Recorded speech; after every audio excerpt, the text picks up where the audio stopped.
গাজীপুরের কালিয়াকৈর পৌরসভার খাড়াজোড়া ফ্লাইওভার সংলগ্ন ঢাকা-টাঙ্গাইল মহাসড়কের পাশে জমে থাকা দুর্গন্ধযুক্ত ময়লা আবর্জনার কারণে চরম ভোগান্তিতে পড়েছে পথচারী ও স্কুল কলেজের শিক্ষার্থীরা। দীর্ঘদিন ধরে যত্রতত্র ময়লা ফেলার কারণেই পরিবেশের দূষণের পাশাপাশি জনস্বাস্থ্যের ঝুঁকির মধ্যে পড়েছে।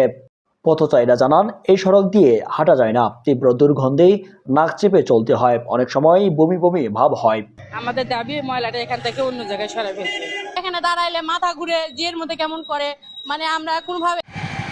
স্কুল কলেজের শিক্ষার্থীরা বলেন, প্রতিদিন এ রাস্তা দিয়ে যাতায়াত করতে খুবই কষ্ট হয়। দুর্গন্ধের কারণেই অনেক সময় অসুস্থতা লাগে, ক্লাসে মনোযোগ দিতেও সমস্যা হয়।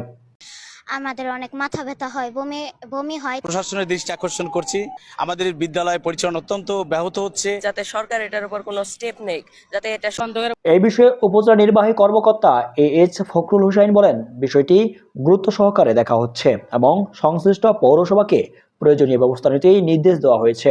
দ্রুত নির্দিষ্ট স্থানে বর্জ্য ডাম্পিং এর ব্যবস্থা করা হবে এবং সড়কের পাশে ময়লা ফেলা বন্ধের নজরদারি বাড়ানো হবে। খাড়াজোড়ার যে সমস্যাটি রয়েছে তার সমাধানের জন্য উদ্যোগ গ্রহণ করা হয়েছে। আমরা উপজেলা প্রশাসন পক্ষ থেকে মন্ত্রণালয়ে চিঠি লিখেছি এই বিষয়ে, যাতে খুব শীঘ্রই স্থানীয় সরকার মন্ত্রণালয়ের মাধ্যমে এখানে একটি ডাম্পিং স্টেশনের ব্যবস্থা গ্রহণ করা হয়। পাশাপাশি আমরা পৌরসভার উদ্যোগে কোনো ডাম্পিং স্টেশন নিজস্ব অর্থায়নে করা যায় কিনা সেই বিষয়ে আমরা চেষ্টা চালিয়ে যাচ্ছি। খুব শীঘ্রই আমরা এর সমাধানে কাজ করতে পারবো।